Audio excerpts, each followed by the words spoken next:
High friends, welcome back to my channel. तर आज आपण मराठी किचन टिप्स बघणार आहोत। तर आपली पहिली किचन टिप्स आहे, भांड्याला कांद्याचा वास लागला असेल तर थोडा वेळ मिठाच्या पाण्यात घालून ठेवावे, त्यामुळे वास निघून जातो।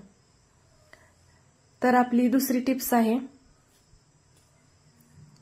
दुसरी किचन टिप्स, मसालेदार पदार्थांची करी घट्ट करण्यासाठी त्यात तिळाच्या पेस्टचा वापर करा। त्यामुळे जो पदार्थ आहे मसालेदार तो एकदम असा घट्ट होतो, पातळ होत नाही। तर आपली पुढची तिसरी किचन टिप्स आहे, डोसा कुरकुरीत करण्यासाठी त्यात पोह्याचा चुरा मिसळावा, त्यामुळे डोसा एकदम कुरकुरीत छान असा मस्त होतो।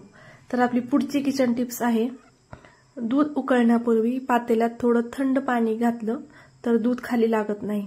जे आपलं खाली दूध चिटकतं पातेल्याला ते चिटकत नाही।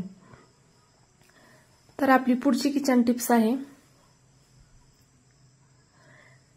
हिरव्या पालेभाज्या लोखंडी कढईत शिजवा, त्यात लोहाचे प्रमाण जास्त असते, त्यामुळे आपल्याला लोहाची कमतरता जाणवत नाही। तर ही खूप मस्त आणि इम्पॉर्टंट किचन टिप्स आहे, तर तुम्ही नक्की लक्षात ठेवा। तर पुढची आहे,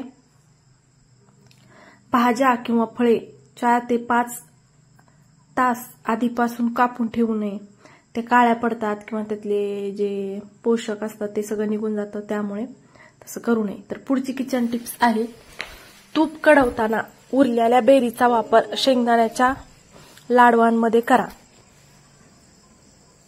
तर आपली पुढची किचन टिप्स आहे, शिळा भात उरला तर त्यात फोडणी द्या आणि फोडणीचा भात तयार करा।